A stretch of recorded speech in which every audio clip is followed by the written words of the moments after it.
Welcome to Sports Sunday. I'm Brooke Grimsley. For the final time this season, the NL Central leading Cardinals facing the Cubs in the series finale. Fans that stuck around after an hour-and-a-half rain delay were rewarded with another unforgettable day from Albert Pujols. Top of the fourth, Suzuki with the base hit. Tommy Edman with the diving stop, then fires to first for the out. Gold Glover doing Gold Glover things right there. Top of the sixth, a very strong outing from Miles Mikolas today. Here, strikes out Alfonso Rivas. Mikolas was stellar today. 8 scoreless innings from him while striking out 3. We go to the bottom of the 8th. Marcus Stroman replaced by Brandon Hughes, a lefty, so you know what that means. Pinch hitter Albert Pujols in, and that is a goner way out to deep left, number 695. The machine gets it done in his final at-bat against the Cubs, makes it a 2-0 game for the Cardinals, and of course, he gets a curtain call from the fans. To the 9th, Ryan Helsley closes this one out, and they get the final out right there. Cards win 2-0, sweeping the Cubs in the series. Here's Albert Pujols after the game on a convo with broadcaster Ricky Horton before the game.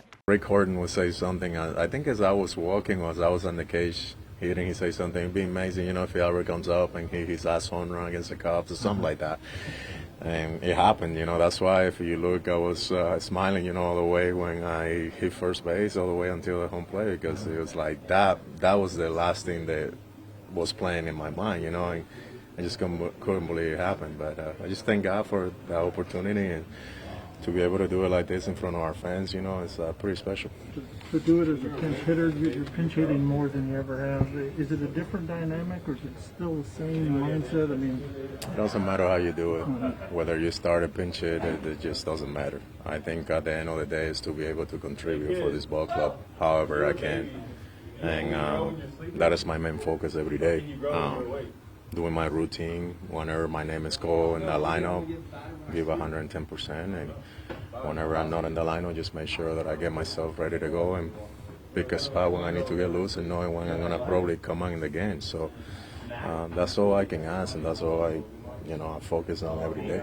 I've been energized by these fans for 12 years in my career, including the playoffs.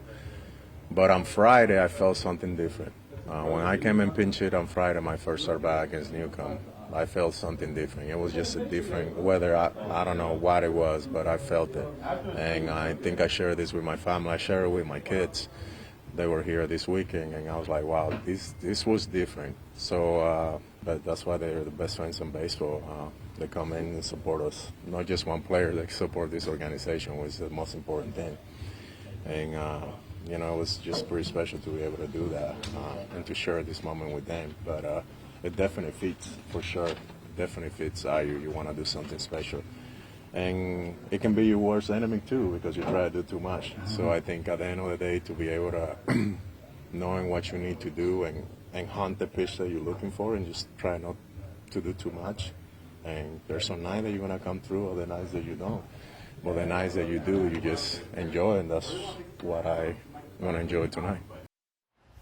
It has been a weekend of special moments for the Cardinals veterans and legends. Yesterday, the iconic Cards trio of Adam Wainwright, Yadier Molina, and Albert Pujols making one final start together against the Cubs. It was a great night for Yadi with a bases clearing double in the third to extend the Cardinals' lead. But Waino's night was a little rougher, pitching 5 innings of 4-run ball. Waino wanted to keep going, but it was revealed after the game that Yadi told Oli Marmol to pull his pitching buddy. Before the duo, it's all about what's best for the team and continuing to stay hot into September.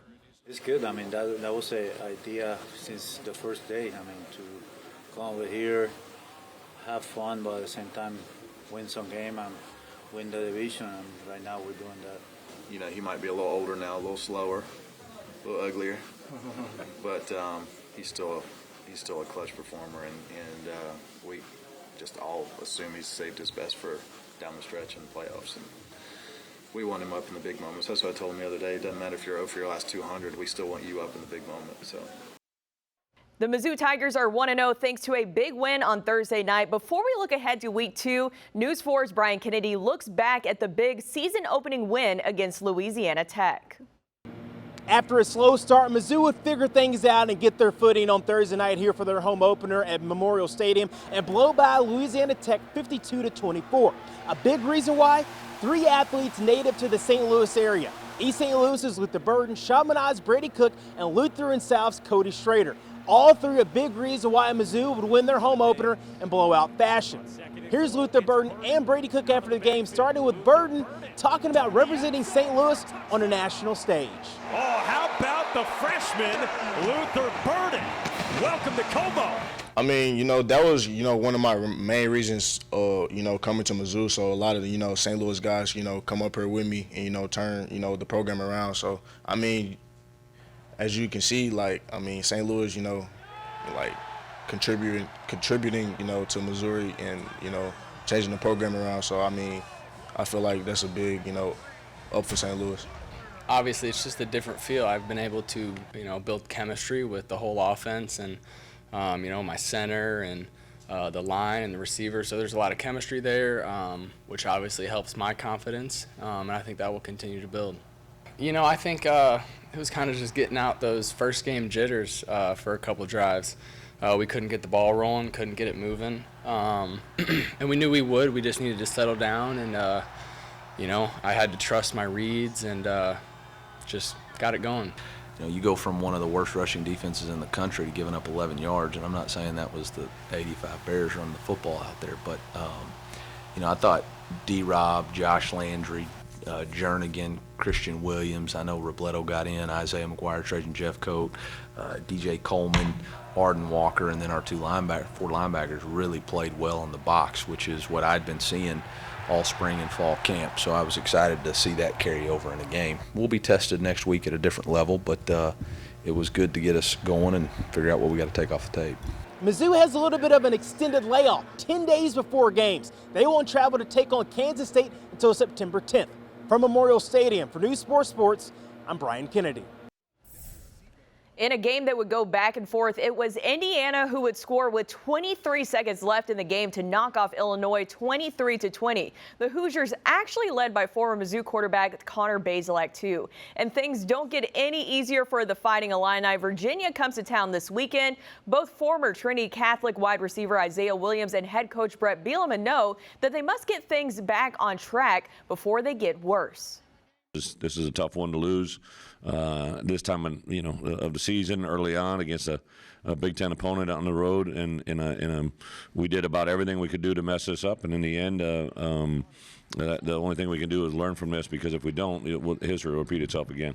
Kind of up to them leaders, to us as leaders, for captains, and even more guys on the team who are considered leaders, to just step up and make sure the rest of the team know, like, the season not over with. Just understanding, like, we got to come to practice next week and just continue to get better.